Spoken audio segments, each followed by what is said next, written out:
coming right back at you with another episode here. Meet Aleks, an observant, calm, and insightful individual whose unique perspective and soothing presence will surely captivate you. You'll notice the nurturing tone in her voice, perfectly balanced with the authority of a seasoned psychologist.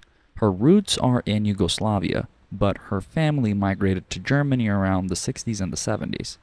Her parents settled in the American-influenced region of Heidelberg, so Aleks grew up amidst a vibrant mix of Asian and American cultures. This multicultural upbringing has given her a profound global citizen quality, enriching her worldview and shaping her insightful perspectives.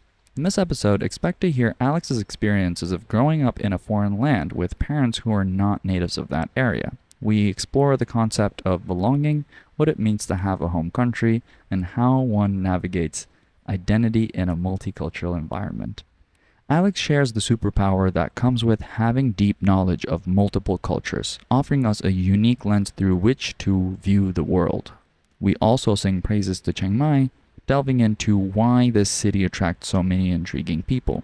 Aleks provides a rich analysis, drawing from her diverse background and professional expertise. Our conversation is a delightful journey through a vast range of disciplines, from sociology to psychology and everything in between. So let Alex's soothing voice calm you as we explore the intersection of culture, identity, and the human experience. This is Heads in Tails.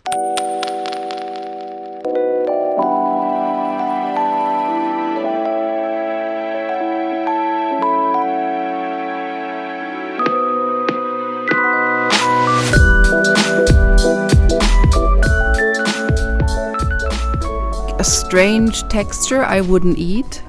Like what? Snails? Yeah.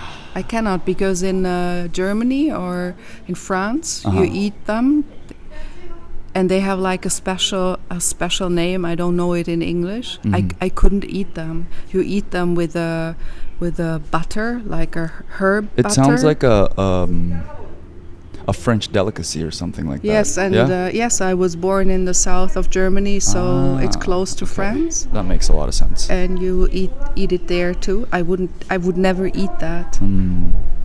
Yeah, it's just, for me, texture is way more important than taste. Like, I could bear any taste, but the texture, if it's not the right, I guess oysters, bye-bye. Yeah, never. Yeah, me neither. No chance. Yeah, me neither. Ugh. And they're actually alive. Like gooey and slimy and yeah. No, I don't like. Not ideal. No. Not ideal at all.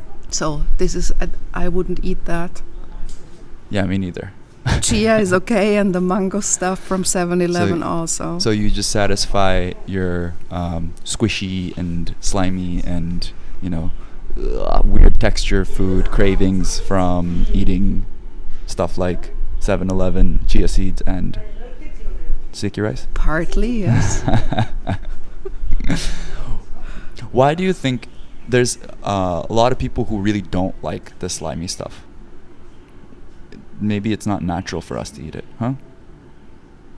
No, I don't think that it's linked to the fact if it's natural or not, because oysters are quite natural, or a snail is also quite natural.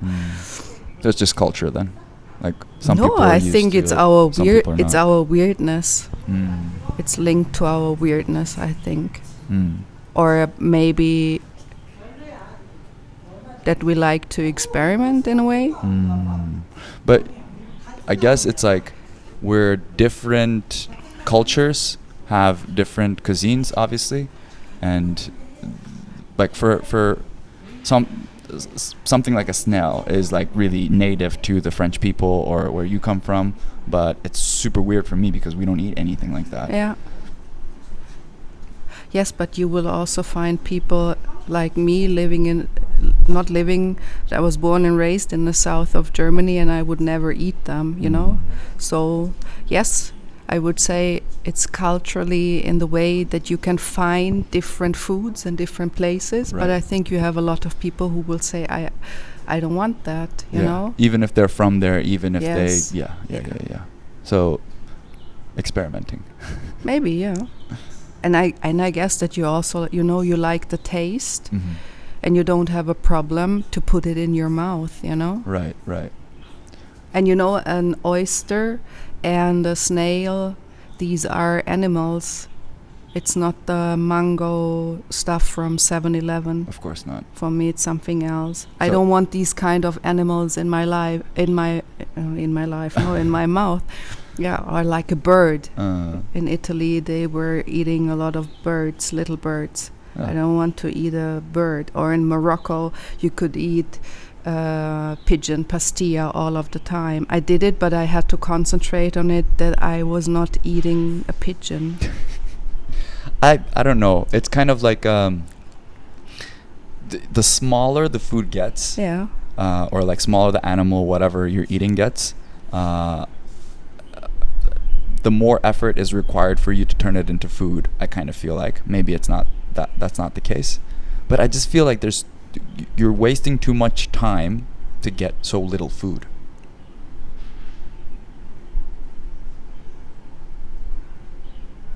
I don't know. I'm asking myself, you know, when you're preparing like 30 or 40 snails, Yes. you know, it's a little bit like a mass grave of animals. Yeah. Maybe it's easier to just have a piece of meat Yeah. and not 40 dead snails. If we're talking numbers, yeah, I think Yeah. that makes a lot more sense. You know? Maybe. I don't know.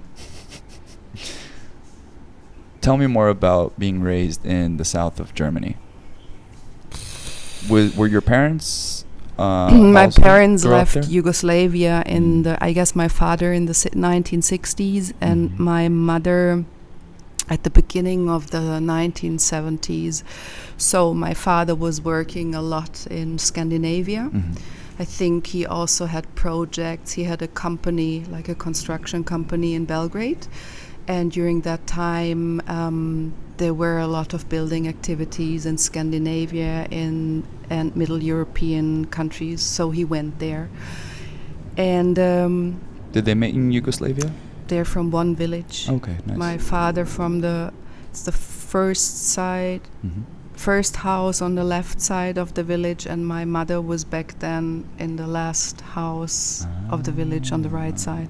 So And every they end didn't is a have beginning. Yeah, and they didn't have not so much contact when they were living there. Wow. So my mother went to Switzerland and to Austria, and she was teaching Yugoslav children. Wow. So they attended Austrian school and Swiss school, but you had like an like extra school, you know, for the Yugoslavian or Serbian, Croatian, Bosnian and so on language, and also, you know, history and politics and stuff like that. Yes, so they met in Switzerland.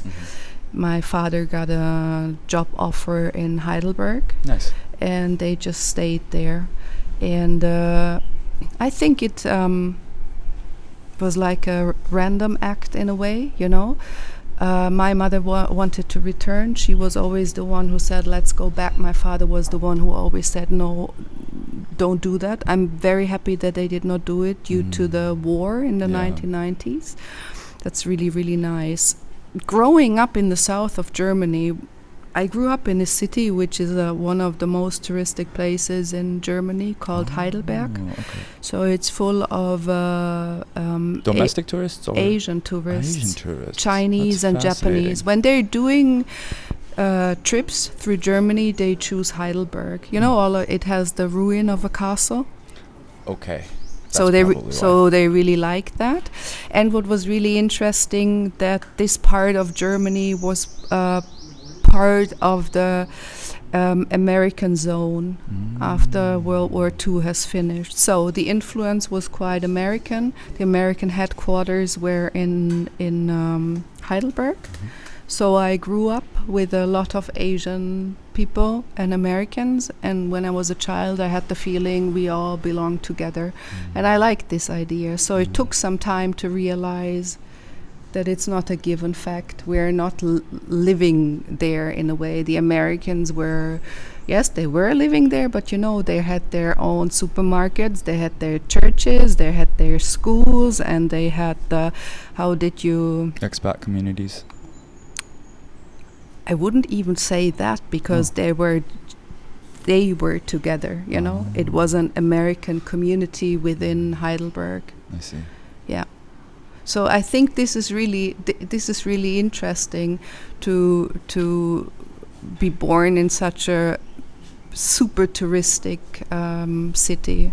It's very beautiful, you know. When you're a teenager and you're living in a place like Heidelberg, it gets some kind of creepy, because it's a city which will tell you constantly that life is beautiful and everything is nice. Yeah. And when you're a teenager, you're not sticking to those words, or your observations will tell you something else. So I would say, if you're like a native Heidelberg person born in Germany to German parents, and your family is like, let's say, fully German, whatever it means, then it's a brilliant story, I think. But the idea of Heidelberg and the life of migrants and so on is a different topic, you know. So did you feel a lot of discrimination in school? No, to be honest, no. I can tell you how discrimination looked like. It was easier to be the child of Yugoslav parents, Italian parents, Spanish parents. What I perceived strongly while being in elementary school, being the child of Turkish parents, is another story. How so? It's the moment of the skin color. That it's who's got the optimal skin color for Heidelberg? the light-skinned one. The light-skinned ones, okay. Yes, and people who are non-Muslims, from the so-called guest workers who went to Germany. So you're saying Turkish people have a little bit more darker complexion, and like that puts them into a handicap or something? Yeah, in Germany, for sure. Right. It's the idea of who is belonging to a certain group and who is not belonging to a certain group. And I can tell you, while being in elementary school, I could recognize up from the age of 7 or 8. I could distinguish between people who were welcomed in Heidelberg/Germany and who was not. And when you say people aren't welcome, what does that entail? Is it just minor sort of, like they don't get the same treatment? They don't get, and they're even less able to participate. I would like to put like the word of integration aside, because it's not very interesting and appealing. For me, the idea of integration means to put something and somebody in line. But when you go somewhere, I think you should be able to bring with you what it's like naturally yours, you know. And in Germany, you have this moment that people will tell you, if you're coming, please leave everything aside and you have to integrate here. We have certain values, we have this and that. And so people who were able to integrate, these were the people who didn't have so many problems. But you know, it's not only a question of your own activity, it's also the question if the people will allow you to do so. I didn't have the feeling that they were allowing the people from Turkey to participate that much.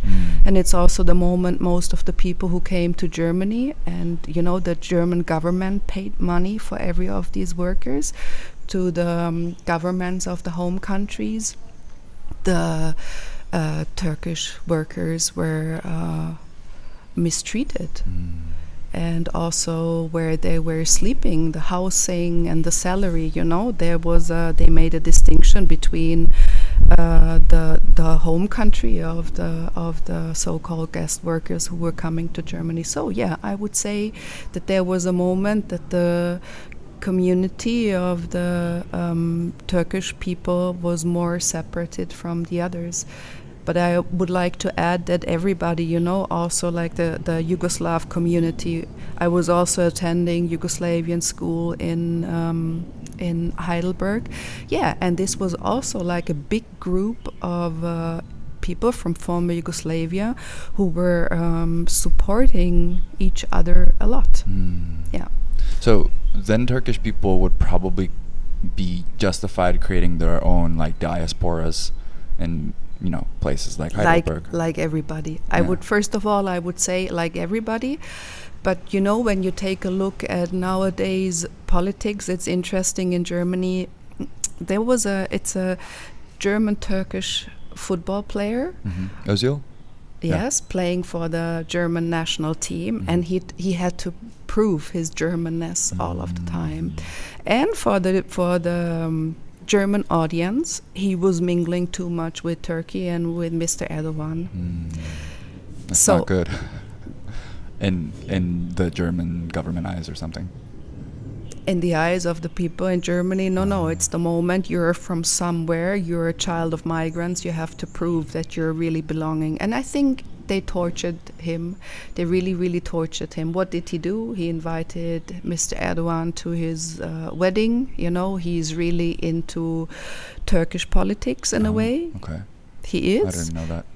I'm telling you, and I think it's really interesting the moment, as I said, are you really able to choose, you know, regarding questions of your own identity when you're living in Germany.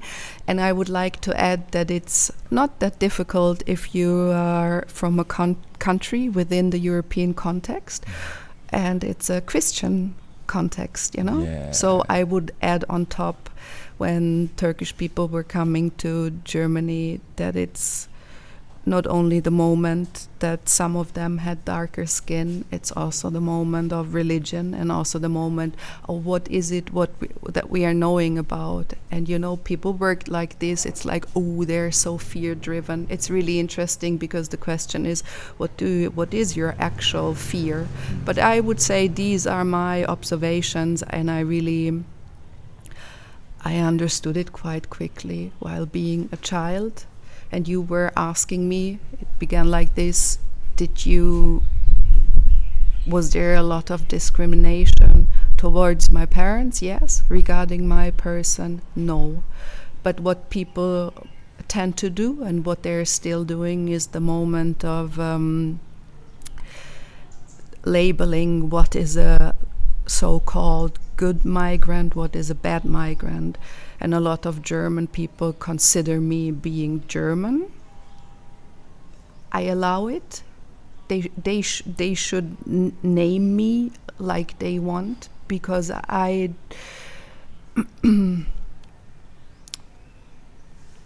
think I don't want to talk about it so much anymore, and they may do so. And I know how I feel, and I know why they do it, you know, why certain people do that, to say, but you are a German because you have a German passport. It makes them feel more comfortable, you know, and it's the moment to say there is not so much racism around. Yeah. And so what they do, because my German is perfect, and it doesn't matter, you know, that my look, or my hair color and eye color is dark or darker.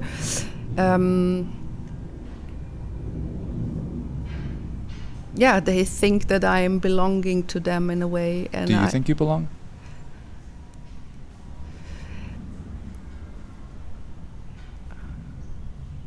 Yes and no. I guess it's, well, my question's a little bit more like, obviously you're going to feel like where you're from, you know, like your genetic build is going to be predominantly what you feel like you're from, where you feel like you're from.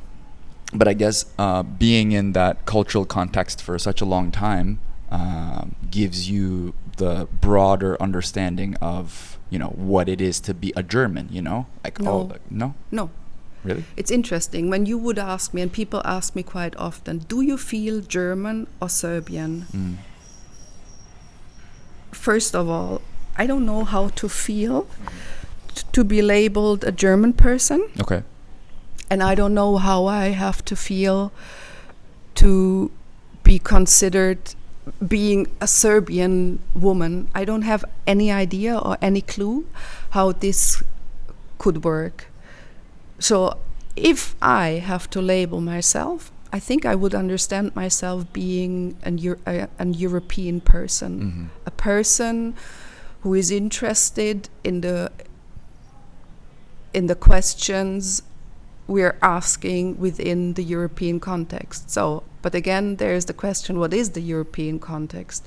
Southeastern, Eastern, and Southern Europe, are they considered to really be European countries, or are they crucial for the European context? No, they're not, you know? So, and I would say, what is the heritage of a child of migrants, you know? What is it that we're actually doing? And I needed a lot of time to understand that it's not about choosing one place to live there. What did I learn? Physical movement all of the time. And so I guess it's also like the question of belonging. I don't know where I'm belonging.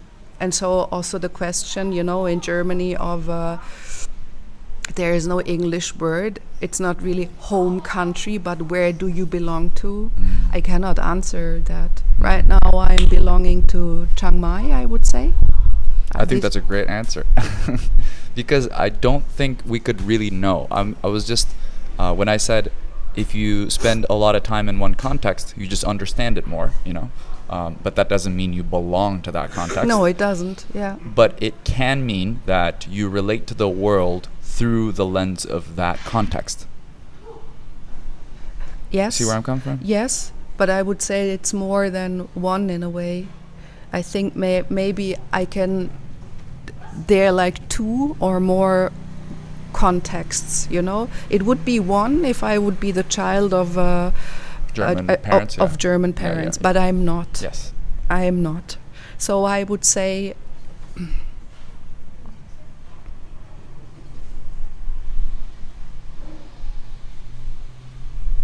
no. I think I will go back to the moment of the, let's say, my movements from one country to the other, and I would say what the outcome is the ability to observe intensively. Yeah, I think that's kind of a superpower, really, to have different.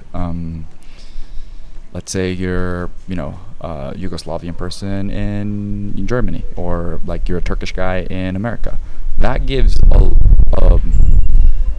a superpower of a sort of, if you're observant enough, if you're just not, you know, just taking life just face value, you know, if you want to read between the lines and see things for what it's really worth, I think that's kind of this super invaluable perspective that you have in life that most people just don't really even think about that or know about, you know.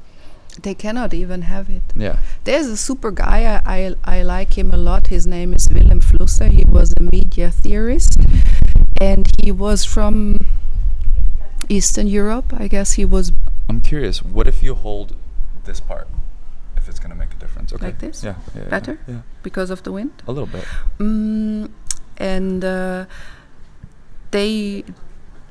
Was he from Czechoslovakia? I cannot remember, but for sure they had to flee and they went to Brazil. Oh.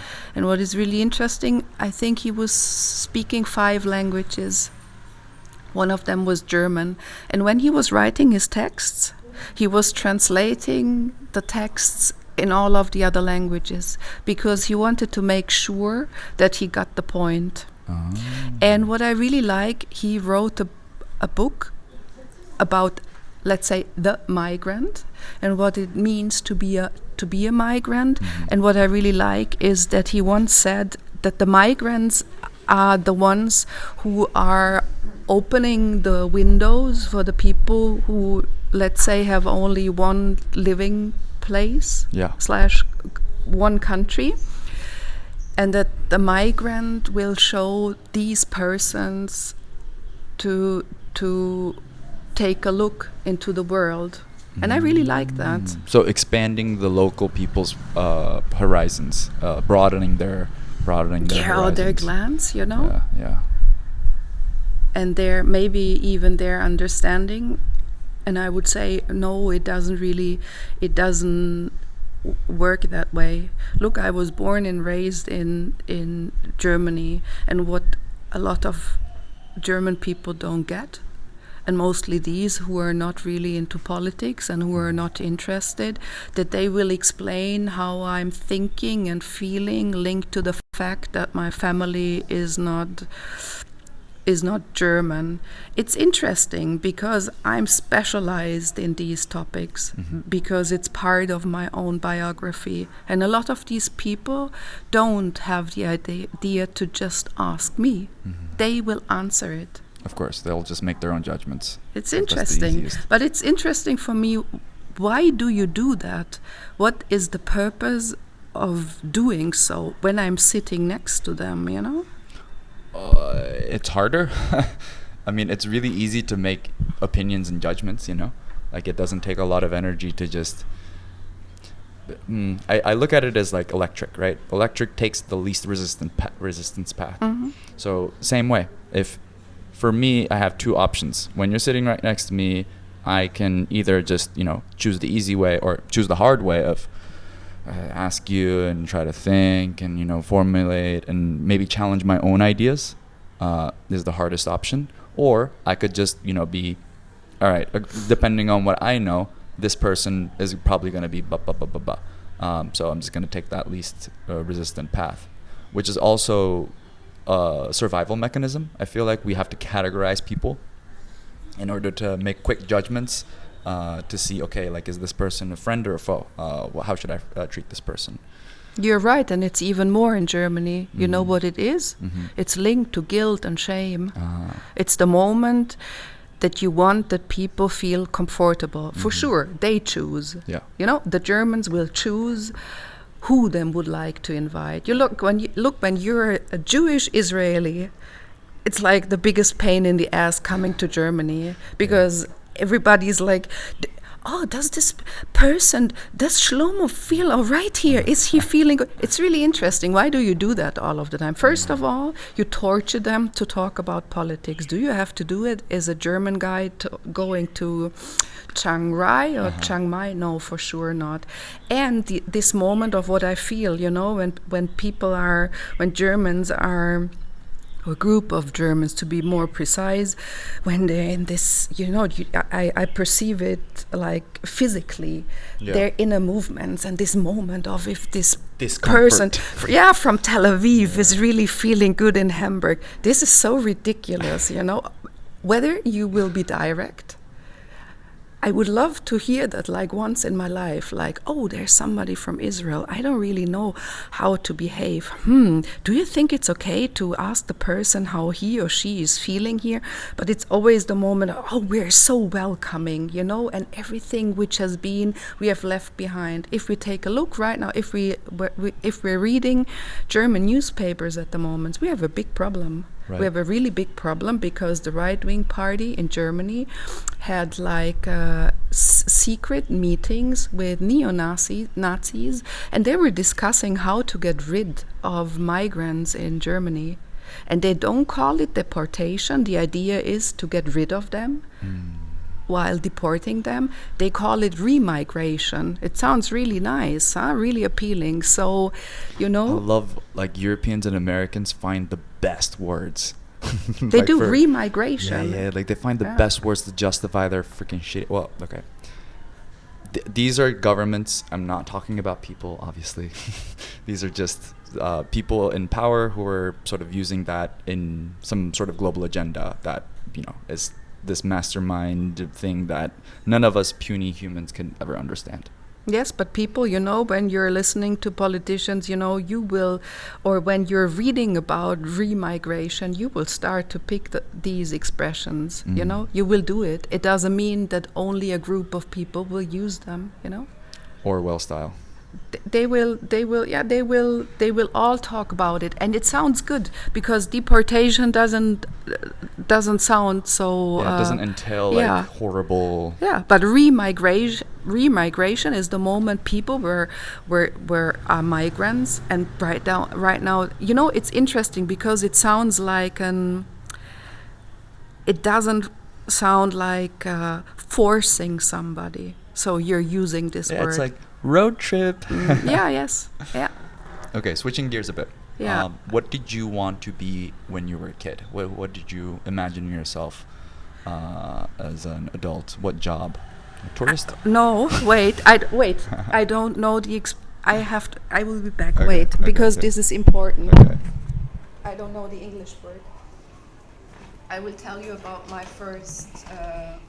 I just imagined you would, you know, having been raised in this, you know, touristic kind of town. Just imagine you being, it's like, yeah, I want to be a tourist when I grow up. But that's interesting because it's. Yeah. What's the German word? Seiltänzerin. Seiltänzerin. Yeah, wait. Genau. Seiltänzerin. That's funny that you're asking that because I was thinking about it yesterday. Really? Yes. Cool. I wanted to be a tightrope walker. Tightrope walker. Yes. What? This was my first. That's so crazy. Yes. That's like the most specific, unique answer that I've ever heard for this question. But this was my first wish while being in kindergarten. And maybe it is like this because when you're a tightrope walker, you can observe. Yes. If you're stable enough, if you feel secure enough, and you're up there on your rope, you have a nice perspective. And what I also like, I was these days thinking about the first 7 months while traveling. And I think this is like for me, it's like the highest state while traveling, that my feet are not touching the ground and my head is in the clouds. In the clouds. In a good way. Yes, in a really good way, because I think this is like, it's like in a feverish dream, you know? And I like that. Because it doesn't mean that Where did you even see a tightrope walker? Like, did you go to a circus or something when you were a kid? I guess so. Oh, okay. Yeah. Because, I mean, there's no internet when you were that. No, I went to a circus. I guess I saw yeah. it there, and I thought this is really fascinating. And it's really interesting because it also means that your feet are not on the ground and you are not, maybe you are not part of a majority. So this was really appealing, seemed to be appealing, and it didn't change in a way. Also very balanced, you know? Yes, but I think but I know I didn't think about that. I think what it's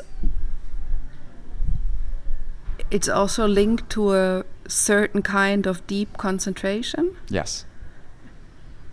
Yeah, and this is what I've experienced or what I really like, you know, when you lose yourself in a certain concentration, and this is what you have to do up there.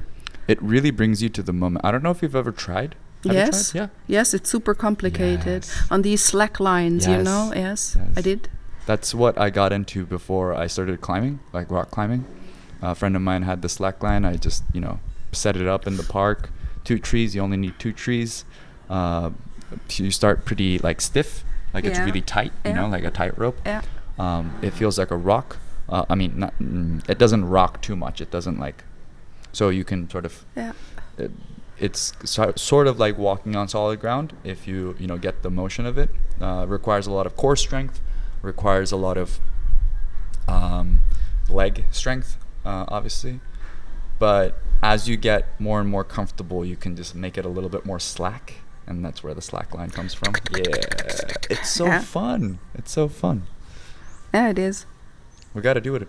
There's a, you know, Michael's gym has slack lines just set up all over the place. Let's go. Yeah. So, how old were you when you're thinking about being a tightrope walker?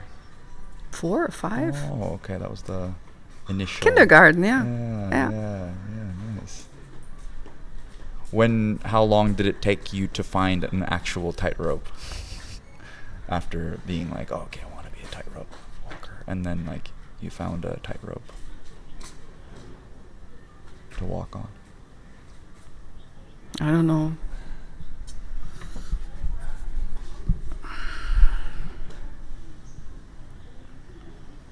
Do we ever find it? Huh?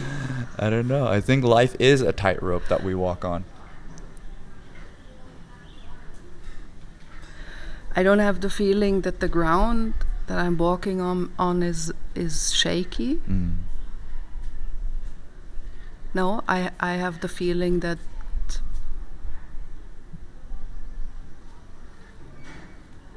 I'm linked pretty well to the ground, or while walking or standing.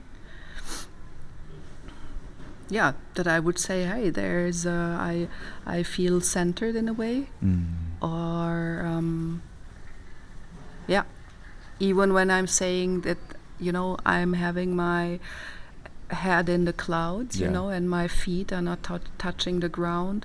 For me, it doesn't mean that I'm like uncentered, that I'm losing connection to the ground. Quite the opposite, right? Yeah. It's actually more centered. I don't know if it's more centered, but it means there has to be a certain allowance. If I wouldn't allow it, it wouldn't be possible. Maybe I would be overwhelmed all of the time, if I wouldn't have a certain kind of concentration. Yeah. Or a certain kind of security while floating around, Right. Yeah, I think the concentration bit is the thing about slacklining tightropes, because it really forces you into the moment. Very different than music does. Like music also forces you into the moment because you're kind of following that beat, or instruments, or the silence between the sounds is kind of what makes music. But with tightrope or slacklines, you don't really think about your bills, or like where you're gonna go. I guess you cannot, or yeah. I mean, if you get really, really, really, really, really comfortable, you might just slip back into just normal thought. But I found, for me as like an amateur, whenever I get back on that rope, it just feels like everything else ceases to exist in my mind, and my body is connected to my mind, and my mind is making these sort of like millimetrical calculations to sort of like move my body in a certain way to like offset the balance to a certain part, and then another part, and then another part, and yeah, I would say it's concentration. That's the essence of it. Yeah, I would also say that nothing else is possible. I think what is really interesting, I was just thinking, when you do rock climbing, what you said right now, I was also traveling with a guy who is into rock climbing and also like ice climbing, and when he showed me the pictures, I was like, wow, this is not so, and I think also with the, the slackline and all of this stuff. Now I lost it, wait a second. Rock climbing. What is really interesting when you transfer it to different areas of our life, that we most likely don't have this concentration, and I think it should be different. When I'm working with a client, as a bodywork practitioner, what I really like, that I'm not, there's no moment where I'm thinking about, where I'm having an ordinary thought. What am I going to eat for dinner? Nothing. What am I going to do? Did I pay my bills? I have to visit the doctor. I feel uncomfortable, blah, blah, blah. And I think this is really special, the moment that you will meet somebody and you will offer this person like 60, 70, 75 minutes of your whole concentration. And I was asking myself, why don't we do that more often, also while talking to each other? This really brings you to this is why I love podcasting. It's the same exact reason, because you said you're talking about clients and giving them time, attention, and energy. Yeah. Those are kind of the same things. Same. You have all of my undivided attention right now. There's things I just keep observing, but my mouth and my ears are just, glued to what is going to come out from your mouth, and like your body, and how I'm just listening, as best as I can. It's super interesting. Why don't we do that more often? Because we're searching for these moments. We are on a rope, we're going rock climbing. People will tell you, I'm going into the forest, because the combination of walking and my thoughts, it's a super pleasure for me, when you're listening to people. Why is it so complicated to have that more often in our lives? Why isn't this concentration more present? Technology. But it starts even earlier. This morning I went to have breakfast, and it was a table for 4 persons, and then there was a couple, and they were standing and waiting for a table, and then I thought, come on. Yeah. And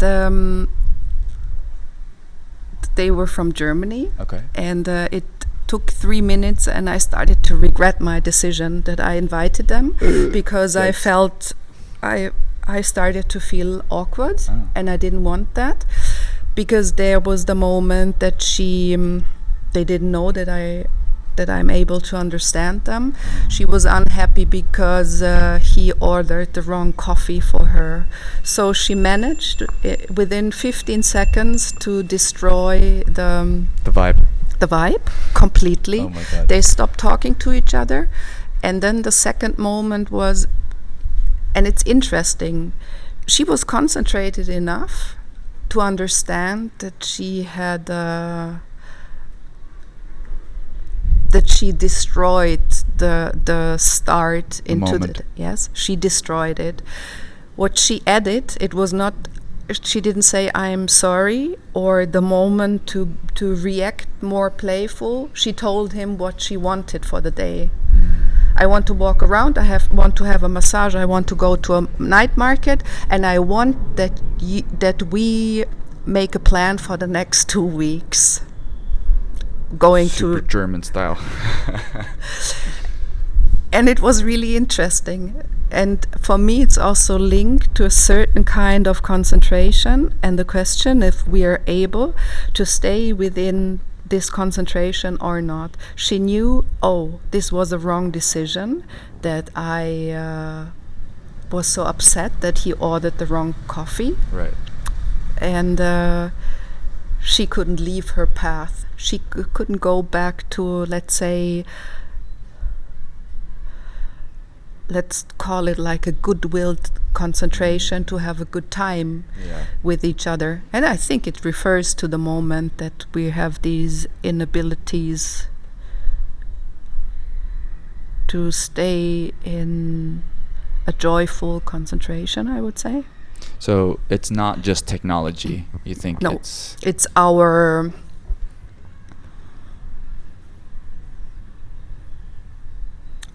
It's linked to our failures, and maybe that we feel so uncomfortable with these failures that we are trying not to talk about them. So the past. So like she did, why didn't she just say, I'm so sorry about the coffee moment, I didn't sleep that well, it's easy. But what she does, she adds more on top. Why do we do that? I think this is what the Buddhist tradition would refer to as the monkey mind. What is that? Monkey mind is this consciousness in your brain, you know, like the voice in your brain. It's kind of like a monkey who's just throwing like shit everywhere, like feces, and just think like obsessed about the past, even if it's like, you know, 5 minutes ago, if it's 50 years ago, you know, or concerned about the future. Oh, like what I'm gonna do, like where I'm gonna go, how I'm gonna do this, da da da da da, and that just like pulls you away from that. Okay. Whatever's going on. So when you said failures, I just automatically thought about the past, you know, because, you know, like I don't believe in failures. In jiu-jitsu, my teacher always said there's no losing, there's only learning.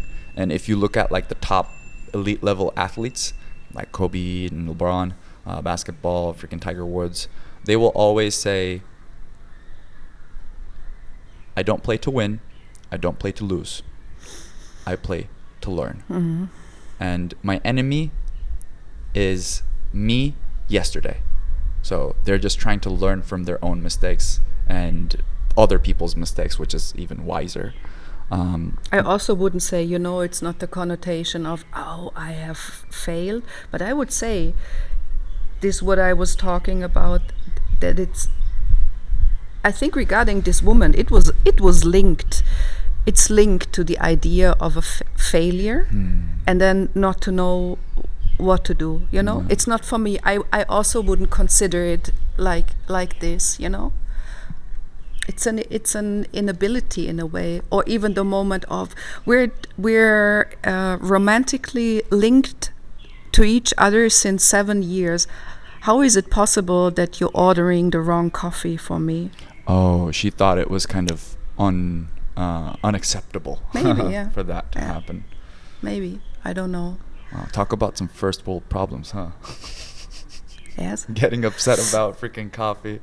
And I guess also what I would like to add, what is maybe more important for me, is always the moment when I'm able to travel, you know? When I have, let's say, the right passport. The German passport, by the way, I read it a few days ago, is in the top 5 of the best. Yeah, second to third best. Yes. And I thought with a German passport that you could enter best one? It. The best one? I guess there's only one which is better. Yeah. I don't know which one it is. You don't?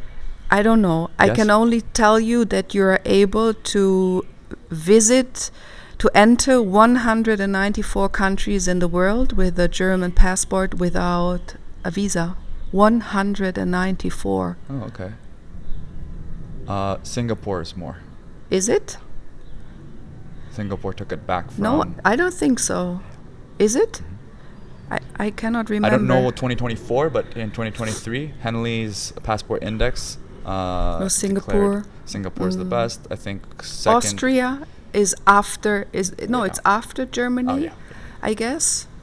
American passport. Probably one of the... I mean, it used to be really good, but now it's kind of like meh, whatever. Second best is Dubai. And probably third best is Germany. It's crazy. 194 countries. To come back to this morning incident, I think you are able to travel. You're healthy enough to do so. You have the financial possibilities to do so. And I think it's really interesting. I was observing that a lot. Why people are talking about, let's say, everyday questions or problems while being far away. For me, it's really interesting because this is the last thing I would like to do. When I'm going back, and I will go back, I think I have 5 weeks left. Then I have to sort things out. I have to see how to find my place again, you know, somewhere. Then you can start worrying about the wrong coffee. But it's really interesting that you're traveling and all of these questions are bothering you all of the time. I don't know why it is like this. Well, they don't deal with it, you know, because all these things, all these problems, it's not the coffee, you know, like it's never the coffee. It's always some things that they haven't talked about, you know, like in relationships specifically. it's never that sock that you left, you know, outside. Sorry, like, or you know, like a little pet peeve. Oh, I hate it when you do this. It's never that. It's always like a combination of a lot of things, just like being built up that you don't deal with in the moment, that are kind of like, I don't know what's a right way to put it, but they're kind of like discussion debts, you know? Like you have to pay those discussion debts to your significant other, your mom, your dad, your brother, your sister, your neighbor, you know? And if you don't pay those, then, you know, they come up in like different manifestations, like, oh, like, why'd you order the wrong coffee? Oh, like, why'd you take this road? Oh, like, why'd you do that? I don't know. What do you think? I would also say, but you know, this moment of having a certain freedom, and it's about your well-being while traveling, I don't understand. I understand what you said right now. I would also say that it is like this, but you know, if you're traveling, you're adding a new layer to it, you know. And if you know that you only have 2, 3, or 4 weeks time, I cannot understand why you torture yourself like this. This is something I cannot do. For me, and I understand, I would say, as I said to you, the first 7 months while traveling, I had the feeling that I was able to perceive my adventures like fully with my body. So my head was not that much included. I really like that, because this territory is torturing us a lot, and we don't need our brain that much, you know? And if we choose to need it, it would be nice to have some kind of concentration or the moment to really practice what thinking means. And so I really like the fact that my body took over the lead. And what is really interesting, after a while, you know, I got tired. I had visited a lot of places, and it was enough for me. I didn't want to have new encounters. I didn't want to see other countries. I just stayed here. In Thailand? Yes, in Chiang Mai, and on an island in the south of Thailand. And Which one? On Koh Lipe. Oh, Koh Lipe, the James Bond island. Why James Bond? Because they shot the movie there. Really? Yeah. I didn't know that. Or Koh Phi. Maybe it's Phi. It's Phi. It's not Koh Lipe, I guess. Yeah. And it's really interesting, the moment I thought about it this morning, how you start to include your head. I don't like it that much. Sometimes I succeed to change it again, but I also have the feeling, while I was traveling at the beginning,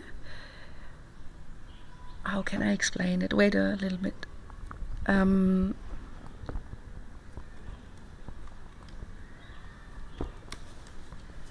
I would say, you know, I was part of the places I visited, but together with the moment, you know, feet up in the sky and my head, it was more of the moment that the encounters I had with the people and the places itself, that there were like rushing through me. So I also could really feel the outlines of my body. I liked it that I was somehow all over the place. And what is interesting for me, while being the third month here in Chiang Mai, that I'm feeling somehow like in Germany, where I'm living. So you felt home? No, I wouldn't say that I feel home, but it's the moment of a so-called everyday life. So you fell into the rhythm of life here in Chiang Mai? I would say a little bit, even though I'm not working, you know, and I can choose what I would like to do. It's the moment to really feel my body thoroughly, and also like being complete regarding my outlines. And I have to say, I preferred the other mode more. It was nicer. The other mode? Yes, while traveling the first 7 months, you know, that I was all over the place. Oh, so you find that getting carried away with the rhythm of a place is... It was nicer. I enjoyed it more, yes. I see. Yeah. And how about Chiang Mai in general? Did you particularly choose this place? Did you choose this place, or were you recommended, or... I tell you something. I was living on an island in Croatia, 9 years on off. Oh, okay. And the guy was a Croatian guy. He lived in Germany during the war, and he was working there as a real estate agent. And he met a client from Germany, and he didn't like this German client who wanted to buy a house on this island. Okay. And then the German guy said, wow, it's so nice to have the money to come here and to buy a house. And the real estate agent said to him, well, you might think that you're choosing the island, but I can tell you that it's not that way. This is an island which will choose you or not. Never gonna get it, never gonna get it. It was great. I really liked it. So I would say... So the guy is like the gatekeeper of the island or something? No, he is a real estate agent who is selling houses. And a real estate agent, I think, is interested to sell his real estate to other people to make money. But I really like the moment to let the person know, yeah, maybe you have the financial resources, but you will see, the island, it means the people, the rhythm. They will choose if you can stay here or not. I don't know. I chose this place actively. I was here in August and September. And as I knew, I didn't want to travel to another country. Right. From Lipe, you came here? No. From Malaysia, I guess. Oh, okay, cool. No, from Indonesia. From Indonesia, okay. Bali? No. No, from Karimun, Java, in the north of Java. Nice. Nice. Yes.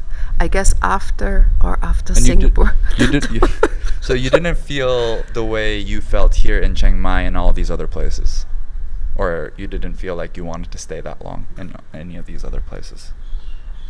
I think there was still the moment of I want to explore, and I travel quite slowly. That's the best way to travel. 2 weeks, 3 weeks, 4 weeks. I guess Koh Lipe, I was there 3 times since last February. I spent nearly 3 months there. Nice. And then it was somehow Chiang Mai. I have the feeling it's good to be here. It's an amazing place for a lot of people. Yeah, I can understand it. And I also have to say the people that I have met, I mean not the locals, I mean the people coming from all over the world. I like these people. It's really interesting. I always have the feeling that there are other places in the world where I would say, I don't know if I like this community that much. But here I always have the feeling that the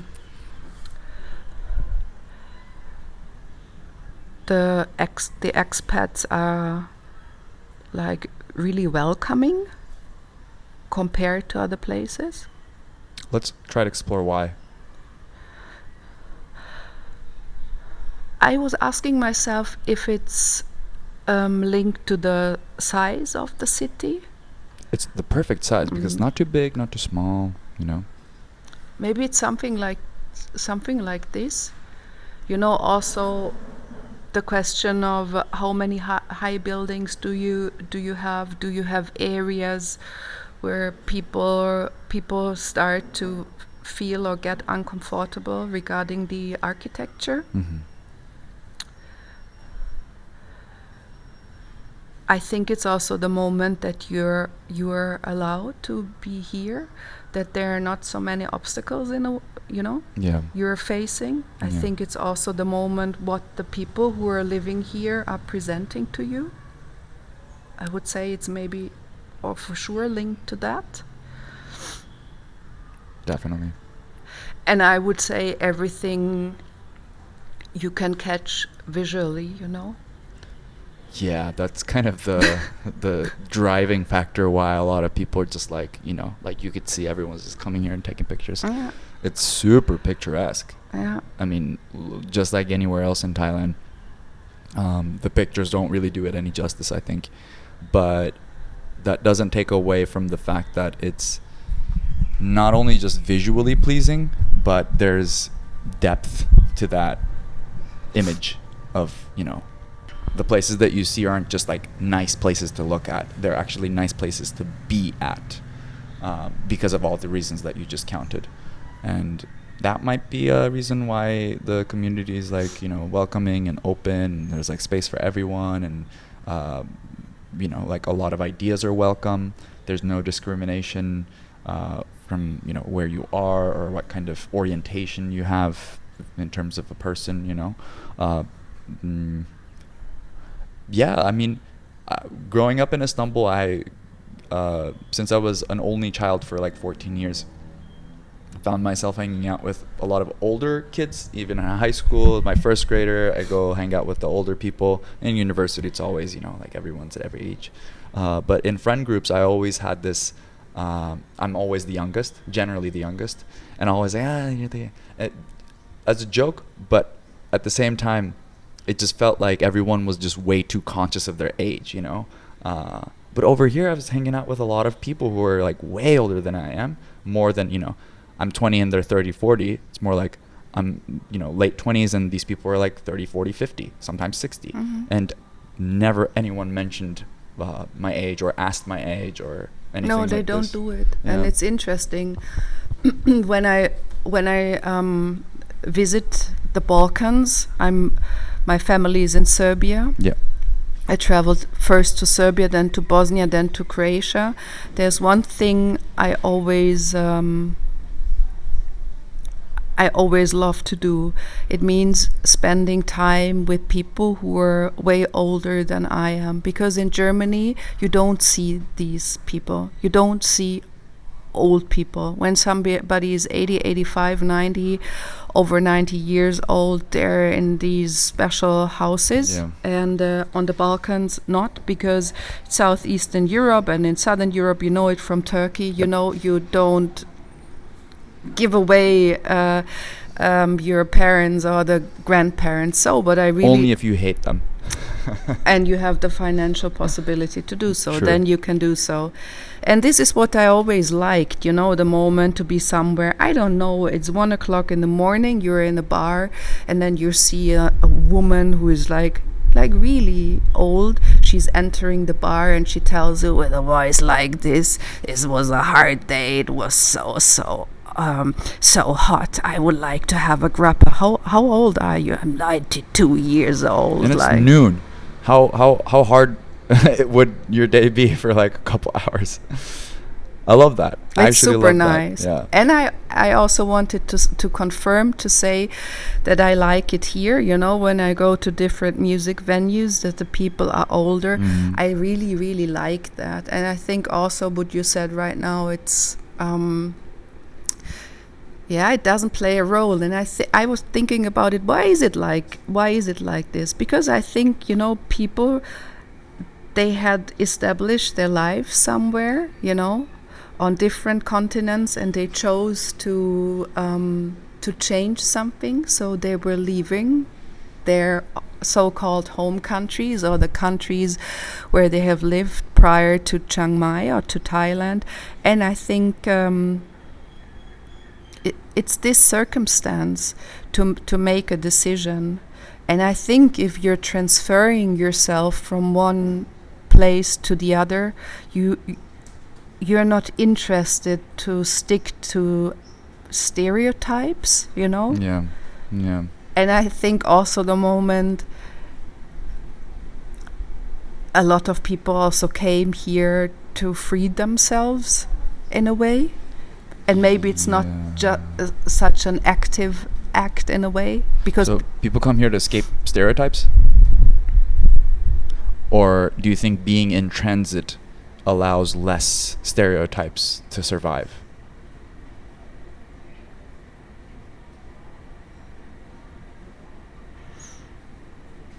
Maybe it's the moment if you carry around too many stereotypes that you have to carry a lot. And I think it's also linked to the question of fears. When you're going somewhere and what we don't want is to stay alone, I think. When you're leaving home or a place you would consider your home, I think it's something like this. You're going somewhere, and what do? I think you have to present yourself. You have to be the best version of yourself. I think it's that. Because you're new.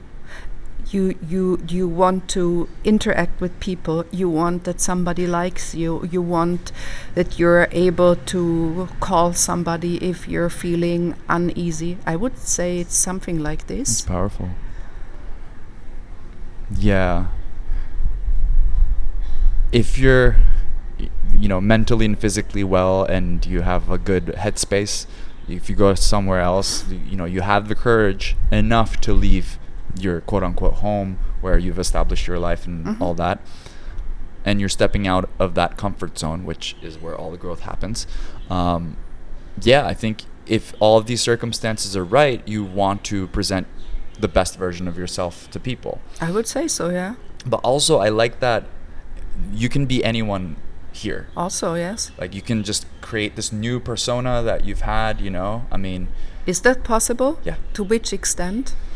I think you can't create like a freaking persona from thin air. I think you have to be like a sociopath, a psychopath a little bit to just let's switch into something completely different.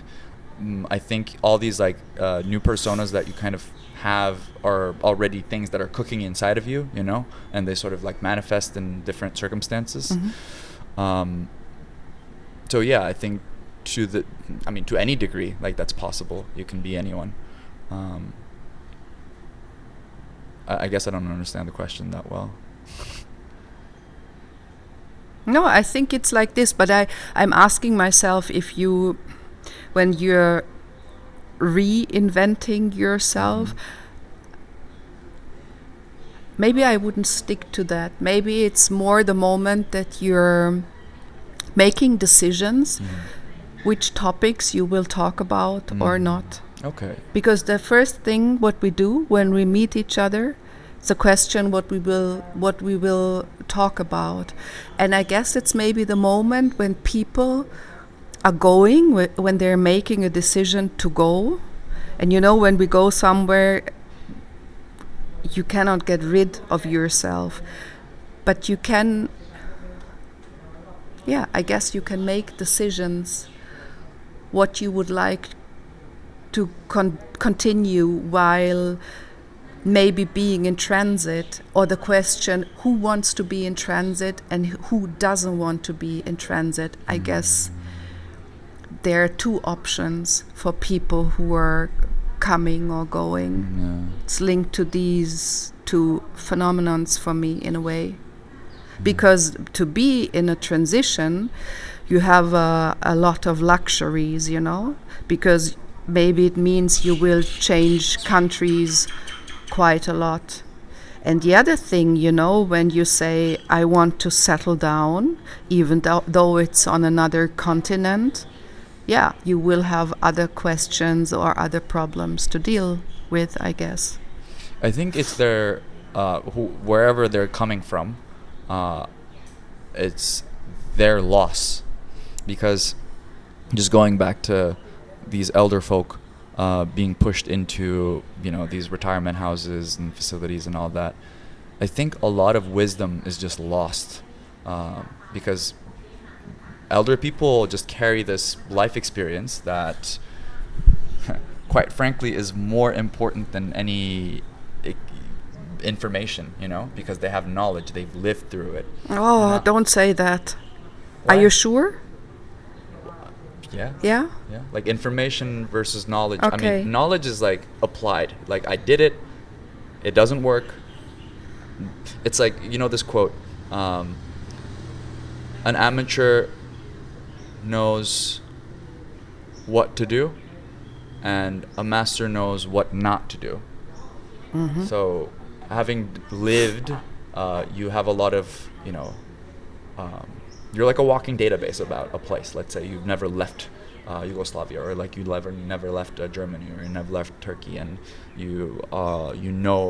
let's say you're working in a place, or you have a lot of information and knowledge about this one place, and if your kids are just like pushing you to these retirement houses, no one's really like extracting that information from you, and making it useful for other people. I think it's really important to stay engaged with the elder people, because like they've tried things that don't work. And I think that's very valuable to know for the younger generation, because if this is their attitude, sure. If it's a Western attitude, where people will tell you, older people will tell you, I'm already here for 30 years, I understand everything quite exactly.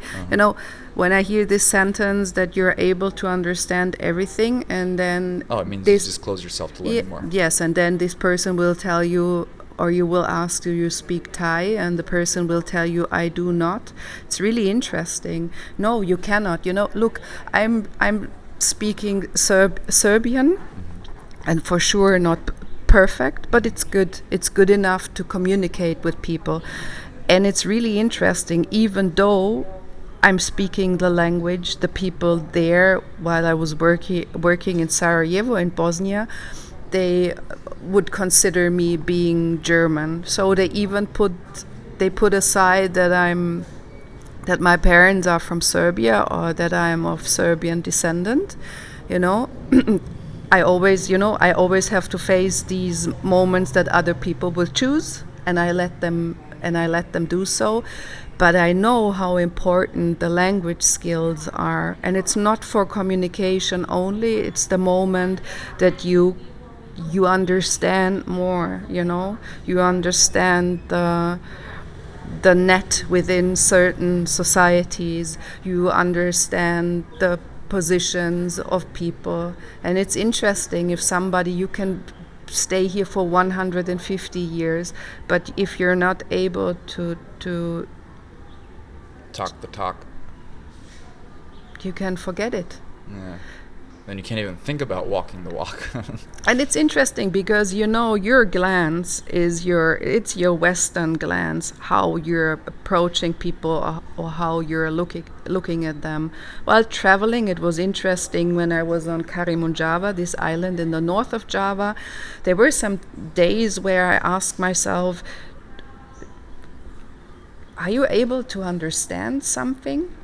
I was observing these communities quite a lot, because I was impressed what kind of communities people in Muslim countries have, and they differ quite a lot from other communities. Because I have the feeling in Islam, the question of, loving the person next to you is a really, really big topic. And I could see it, like in these little micro societies on the island of Karimun Java, because people were mostly outside. They were also praying outside, having food, and we were involved quite a lot. And then I asked myself, are you able to understand something? I don't know what kind of, I couldn't answer this question. Sometimes I had the feeling I could grasp like a little glimpse, but I don't know if I'm able to understand, and I don't even know if I have to understand. If I'm with them for, I don't know, longer than 2 days, do I have to ask myself, do I understand? And what does it even mean? And I feel that I don't understand, that I cannot find answers to these questions. I just don't know. I don't know if I understand something. Well, I mean, to sort of oversimplify it and just look at it in a very surface level, I think Muslims stick together. It's like it's very common that, let's say you're going shopping, you got to give everyone a little love, like some guy, you buy your rice from some person, you buy your meat from another person, and family is obviously extremely important. It's kind of like Jewish culture, in the sense that they really, really stick together, and that might be the reason why from afar it looks like, like they're actually there for each other, and like everyone like loving the next person. But I think in different geographies, Islam manifests in different ways. Middle East is going to be different field than Turkey, is going to be a different field than Java, is going to be a different field than Malaysia. It's going to... Yes and no. I'm not so sure. I don't know. And also the moment, is it even right what I'm observing? I can just say, yeah, compared to Germany, I would say they deal with certain questions differently. And nothing else. It's not even the moment. What do I want? Do I want to change something? It's just a moment. I think it's just a moment. Do we understand? And a lot of people think, who are visiting an elephant sanctuary and they're going to a temple and they're doing rafting, that they have an idea, of the country they have visited. I don't have ideas. I can just be there, and maybe it's the moment that I will process later. Or maybe it's a moment, because all of these things I have experienced, they're here, they're inside my body. Maybe it needs, I need more time, or my body needs more time, and maybe the body will let me know, Maybe or most likely I'm not able to do it with this part of my body, to find answers. It seems like from the outside you already have the answers, whether you acquire them intellectually or not is just, like you said, a matter of time. But I think it's more about questions in life. It's really not about answers, It's about how more curious can you get. Yeah, maybe that's it. Yeah, because it's just, all the answers are just gonna, if they're good answers, they're actually questions, more questions. And the more you ask, the more you have the opportunity to learn. It's... Or the activity of a question. If you have a question which will be part of your life, so you're living the questions. Yeah, just staying curious, because when you stop, I think that's when the whole I've been here for 30 years, I know, kind of kicks in. Yeah, you cannot. Yeah, you cannot. Because it's changing. In those 30 years, it's not stagnant. Some places do change less than other places, maybe, but still, nonetheless, it's change. Oh yeah. What would you say when it comes to the moment of leaving your homeland, or a certain continent, like leaving Europe and coming to Asia? I heard an expression, and it was really funny.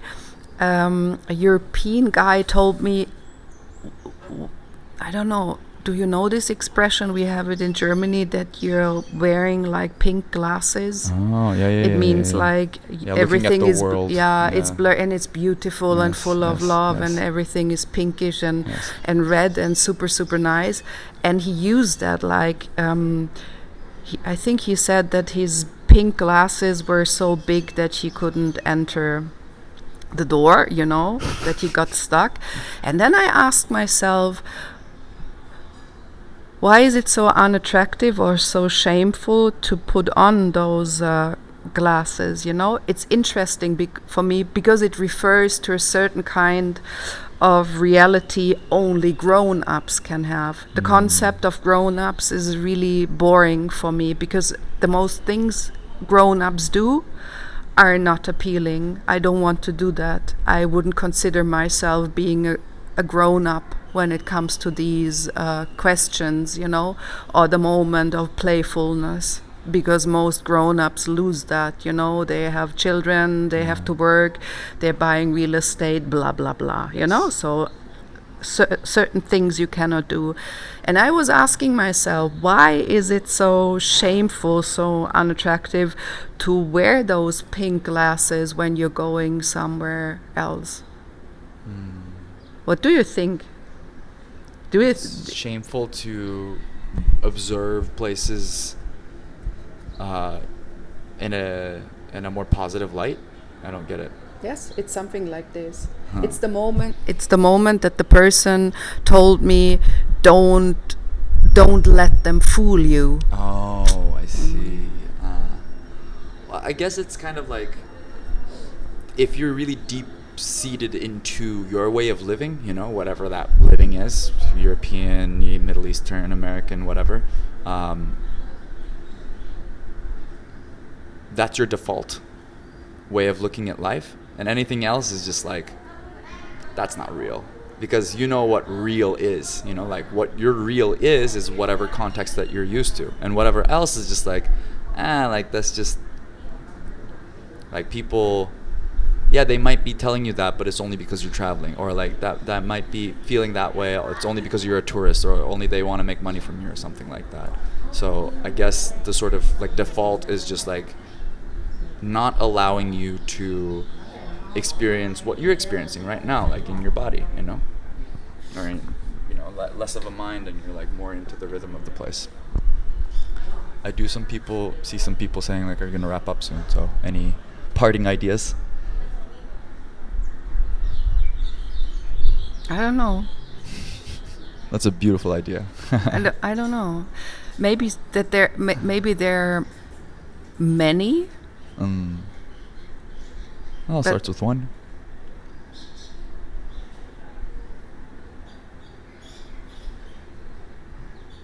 No, I think I cannot add anything at the moment.